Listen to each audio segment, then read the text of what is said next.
السلام عليكم ورحمة الله وبركاته. الحمد لله الذي هدانا للإيمان والإسلام، والصلاة والسلام على سيدنا محمد خير الأنام وعلى آله وأصحابه نجباء البررة الكرام.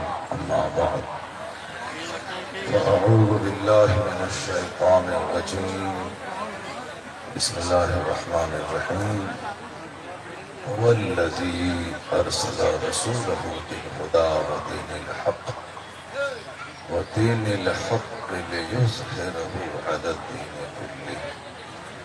صدق الله العظيم وصدق رسوله النبي الكريم. نعرے تکبیر، نعرے رسالت، گلپوشی مسلک اعلی حضرت.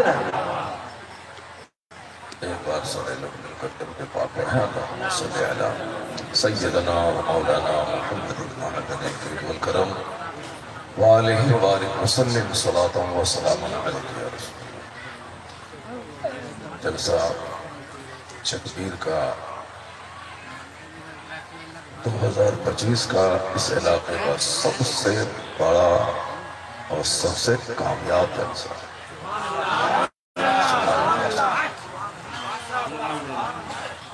اور تھوڑی دیر اگر اور شانتی بن جائے اور اس خطے کی گفتگو سن لیں تو جلسے میں اور چار چاند لگ لیں.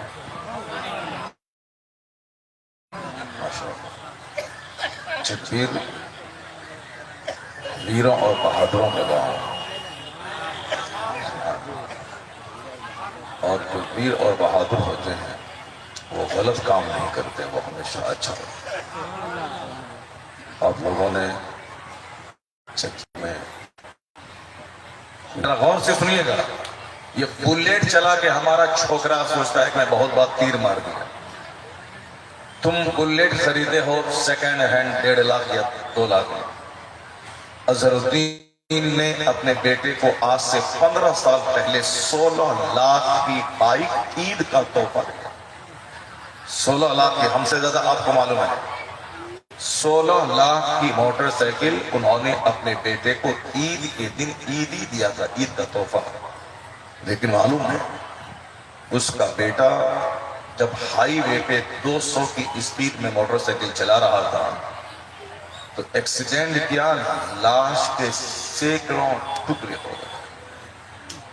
سب کو معلوم تھا ہندوستان کا ایک چمکیلا کرکٹر بننے والا تھا. اظہر الدین اپنا بیٹا نہیں بلکہ اس کا بیٹا اظہر الدین کا باپ بننے والا تھا. اتنا زبردست کرکٹ وہ کھیلتا تھا. اظہر الدین کرکٹ فیلڈ میں چپکے سے بیٹھ کر اپنے بیٹے کا کھیل دیکھتا تھا، اس کی بیٹنگ اور بولنگ دیکھتا تھا. لیکن تحفہ اس کو موت کا تحفہ باپ نے اس کو دیا. تو آپ تو صرف 75,000 کی بائک خرید کے سائلنسر ہٹا کے پھر پھٹنگ کرتے ہیں تاکہ زندگی کا مزہ مل جائے. وہاں 16 لاکھ کی بائک پہ لوگ چل رہے ہیں. اور ابھی میں دلی ایئرپورٹ پہ کچھ دن پہلے ایک بائک کو دیکھا. میں نے پوچھا کتنی قیمت ہے؟ کہا کہ 25 لاکھ 25 لاکھ. Motorcycle 25 lakh. 25 لاکھ میں تو Innova Crysta, Scorpio N, Scorpio 11 اور نہ جانے کیسی گاڑیاں ملتی. اب 25 لاکھ کی بائک. تو جو لوگ 25 لاکھ کی بائک پہ چلتے ہیں کیا ان کو زندگی کا مزہ مل گیا؟ لتا منگیشکر جی ہندوستان کی سب سے بڑی شہرت یافتہ سنگر، پارلیمنٹ میں بیٹھ کر گانے گانے والی. مگر جب مجھ سے پوچھا گیا کہ آپ کو تو بہت مزہ مل رہا ہوگا، وہ بولی کہ جو میں چاہتی تھی وہ مجھ کو نہیں. دولت، شہرت، عزت، بمبئی میں گھر، کبھی امریکہ، کبھی فرانس، کبھی جرمنی، کبھی ناروے، کبھی کینیڈا. ہماری بیٹیاں بھی غور سے سن لیں. ہماری بیٹیاں کپڑا پہننا، ایک ہاتھ میں موبائل لینا اور ایک پرس لٹکا لینا اور دوسروں کا منہ دیکھنے کے بازار میں گھومنا. کبھی اس کا منہ، کبھی اس کا منہ، کبھی اس کا منہ. پان کھا کے ہونٹ لال کر دینا کہ ہم جو ہے ماڈرن عورت ہیں.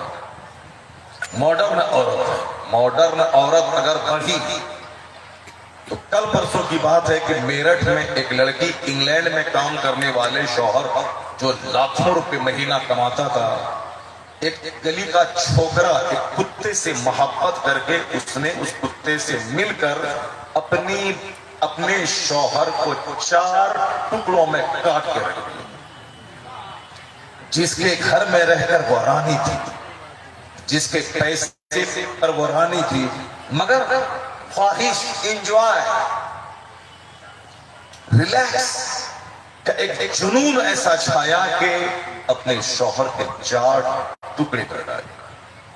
عورت اس لیے نہیں پیدا ہوئی ہے کہ وہ پان کھا کے دوسروں کو منہ دکھلائے، عورت اس لیے نہیں پیدا ہوئی ہے کہ وہ مہنگا لباس پہن کے گلی کوچے کے چھوکروں کو اپنا لباس دکھلائے، عورت اس لیے نہیں پیدا ہوئی ہے کہ وہ شوہر کو گھر میں بٹھا کے عید کی رات میں جا کے اتنی مارکیٹنگ کرے کہ غیر مسلم ان کے چہرے، ان کے جسم کی ساری نمائش پر نگاہیں ٹکا کے انجوائے کرتا رہے۔ وہ اس لیے نہیں پیدا ہوئی۔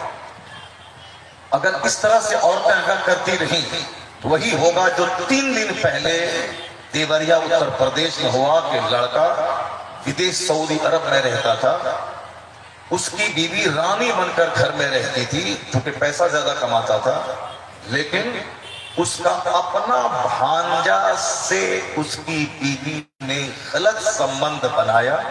جب شوہر نے ڈانٹا تو بھانجے سے مل کر اپنے شوہر کو ذبح کر دیا۔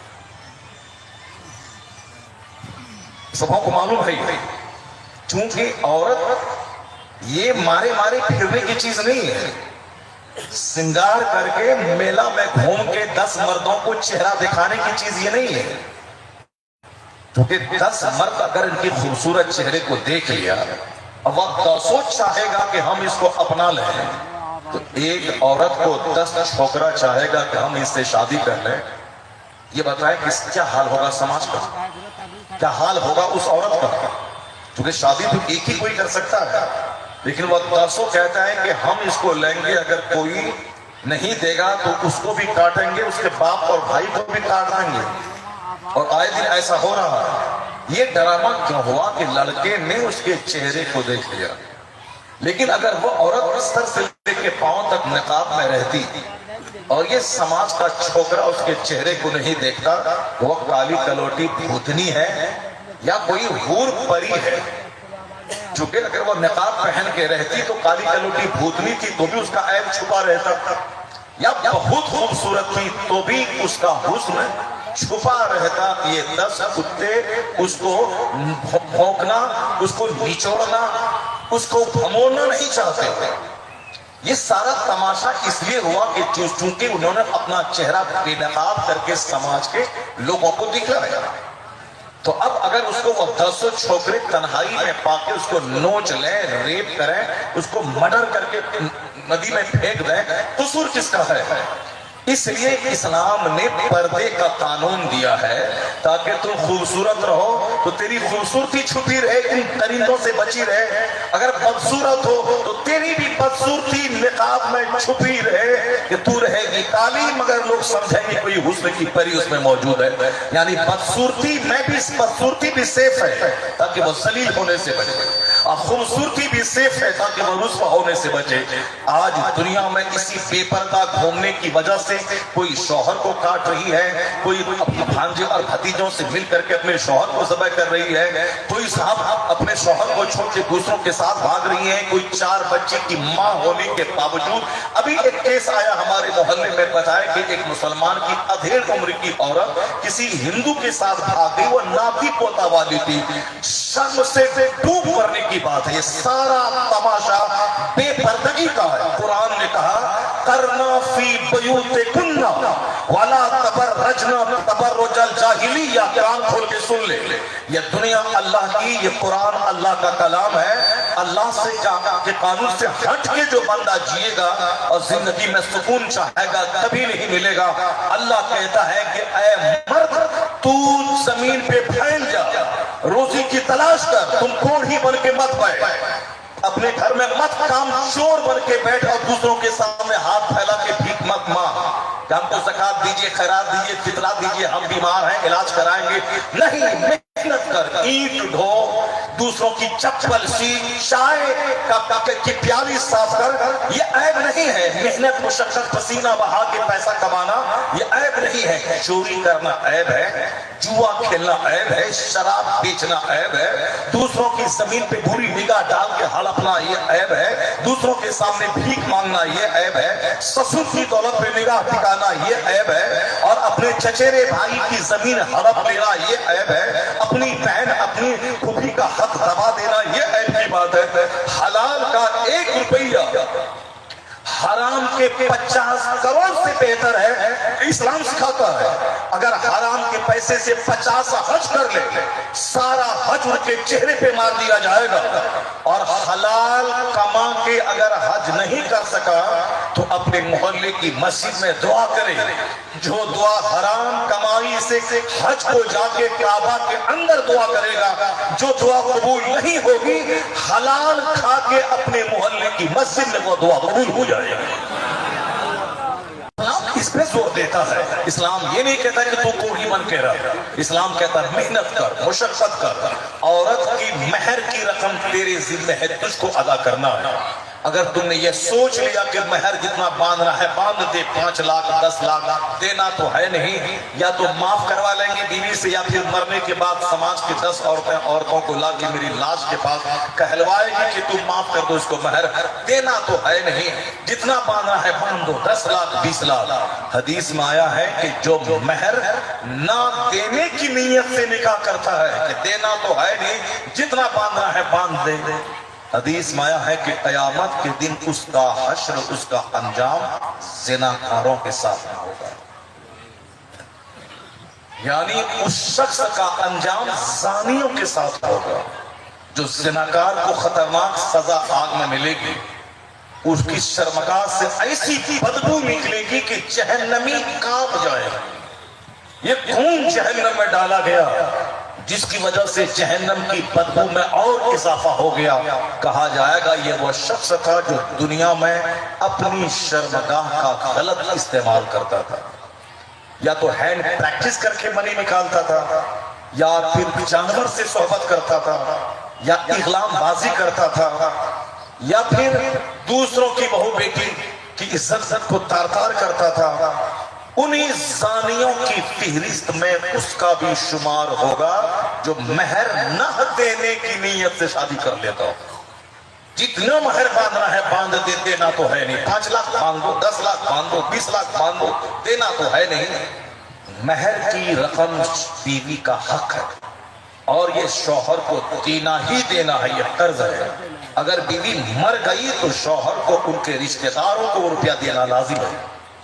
شوہر دے گا, اس روپے کے بدلے میں اس کی شرمگاہ کو اپنے لیے حلال کیا ہے.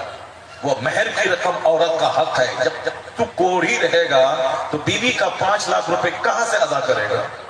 جب تو محنت نہیں کرے گا تو بیوی کے 10 لاکھ روپے, 25 لاکھ روپے, 2 لاکھ روپے, 1 لاکھ روپے مہر کی رقم کہاں سے ادا کرے؟ اسلام نے کہا ہے کہ یہ عورت کا کپڑا تیرے ذمہ ہے, یہ عورت کا کھانا تیرے ذمہ ہے. ولیمہ کا کھانا لڑکی کا باپ نہیں کھلائے گا, بلکہ تم نے شادی کی ہے, تم اپنی بیوی کو اپنے گھر لائے ہو, ان کے ساتھ تم نے رات گزاری ہے, اسی خوشی میں شکرانے میں صبح سویرے اپنے چند احباب اور دوست کو اچھا کھانا کھلا دے. یہ ولیمہ ہے. روئے زمین میں سب سے بہترین کھانا ولیمہ کا ہے. ولیمے کی دعوت اگر کسی کو ملے تو وہ انکار نہ کرے, بلکہ ولیمے کی دعوت شوق سے قبول کرے. وہ خوشی کا کھانا یہ کون لڑکا دے گا, لڑکی کا باپ نہیں دے گا. یہ جو ہندوؤں کی رسم کے مطابق ہم لوگ باراتی کو کھانا دیتے ہیں, یہ ہندوؤں کی رسم ہے, یہ مسلمانوں کی رسم نہیں ہے. پہلے ہی ایک تعبیر ہے کہ مہمان میرے دروازے پہ آ گئے, مہمان نوازی کرنی چاہیے. وہ مہمان آئے کیوں؟ وہ مہمان آئے باراتی بن کے آئے, وہ باراتی بن کے آئے. وہ 100 مہمان 100 آتے ہیں, مہمان تو 2 3 4 آتے ہیں, 100 مہمان آ گئے.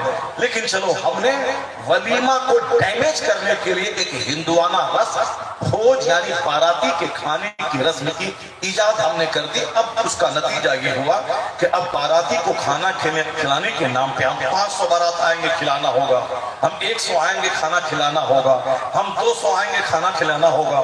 جیسے انہوں نے کما کر کے لڑکی کے باپ کو دے دیا ہے, یا ان کا باپ 100 سال پہلے ان کو دے دیا تھا کہ میرے بیٹے کی شادی ہوگی اور 100 ہندو 100 مسلمان کو لے کے آئیں گے, ان کو مٹن کھلانا, چکن کھلانا, فش فرائی کھلانا, اس کو 4 طرح کی مٹھائی کھلا دینا, یہ بھی مطالبہ جہیز میں داخل ہے. کھانے کا مطالبہ کرنا اور مطالبہ جہیز رشوت ہے, اور رشوت کا لینا اور دینا دونوں حرام ہے. ولیمہ کرنا سنت ہے. ایک بکری ذبح کر کے کیوں نہ, حضور فرماتے اولیم ولو بشاتی, ولیمہ کرو چاہے ایک بکری ذبح کر کے کیوں نہ ہو, ایک بکری ذبح کر کے 10 آدمی کو کھلا دو, سنت ادا ہو گئی.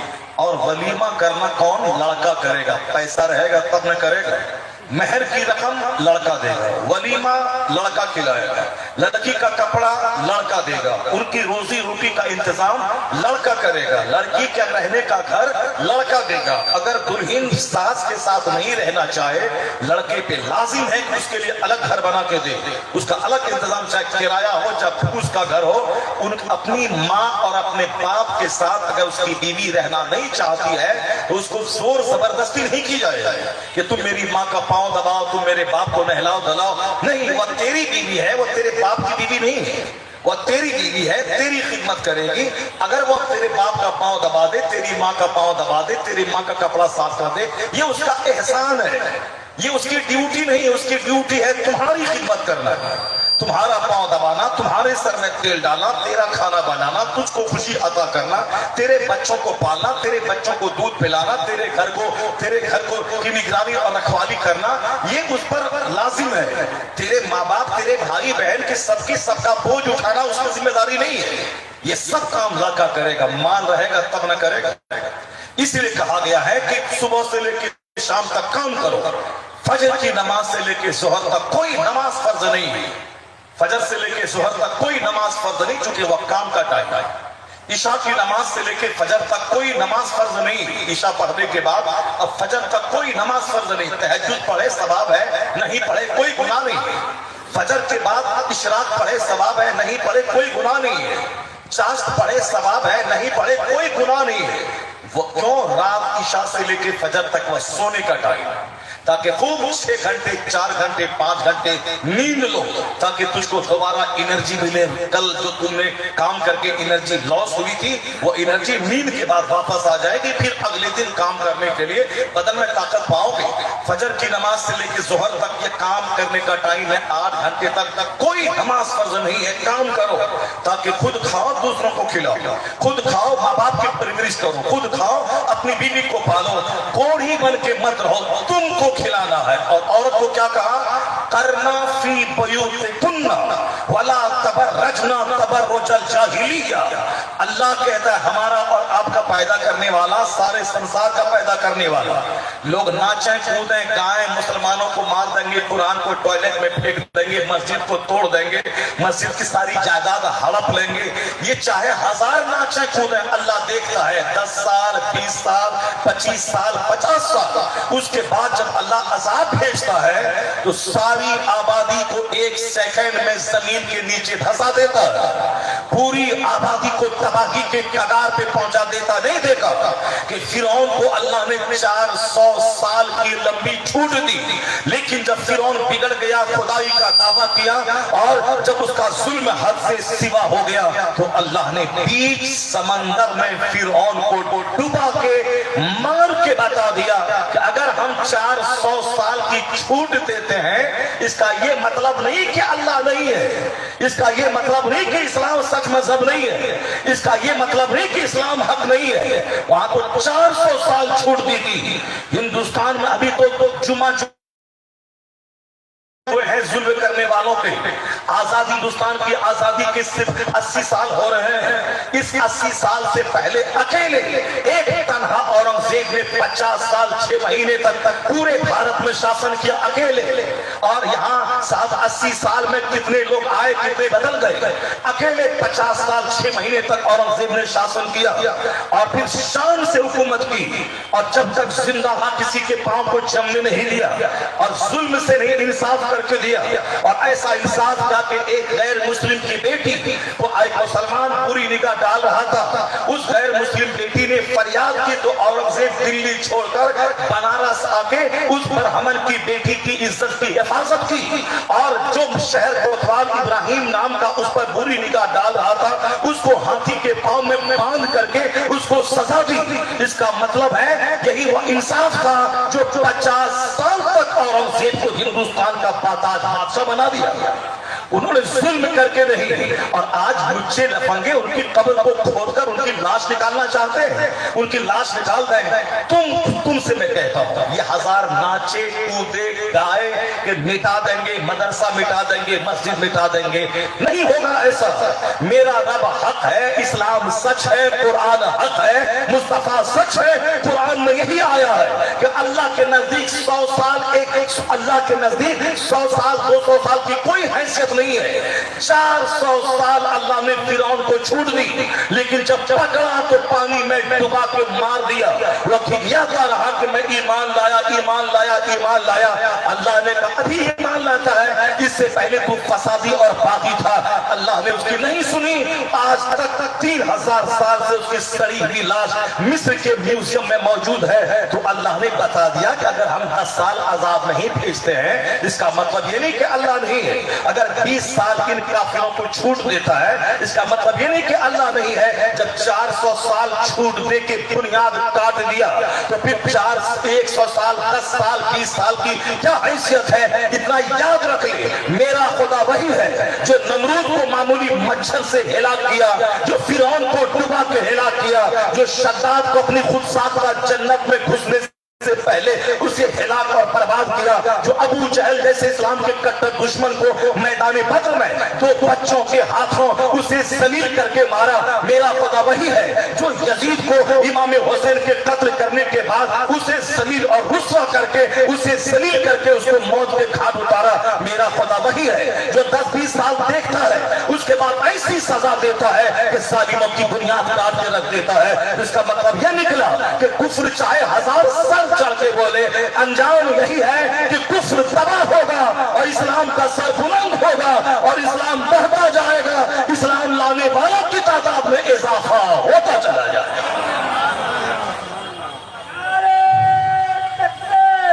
وقتی طور پر اگر مسلمانوں کو سزا ملتی ہے تو اس کی بدعملی کی سزا ملتی ہے, اس کے مسجد ویران کرنے کی سزا ملتی ہے, مدرسہ کے اجار دینے کی سزا ملتی ہے, جلسہ جلوس کو تو تماشا بنا دینے کی سزا ملتی ہے, اپنے ماں باپ کی توہین کی سزا ملتی ہے.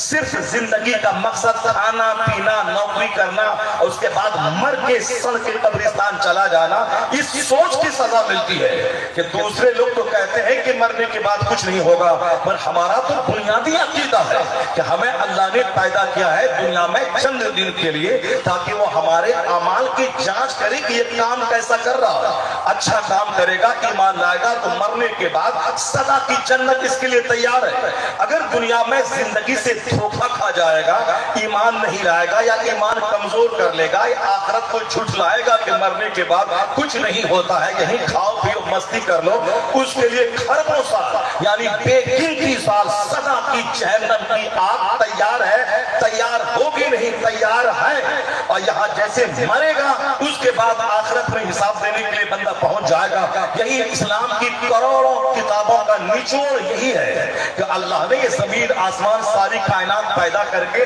ہم کو جو دنیا میں بھیجا ہے اسی لیے بھیجا ہے کہ تاکہ تم میری نعمتوں کو کھاؤ, رات میں سو, دن میں محنت کرو, ایمان لاؤ. یہ ہمارے پیغمبر تمہوں کو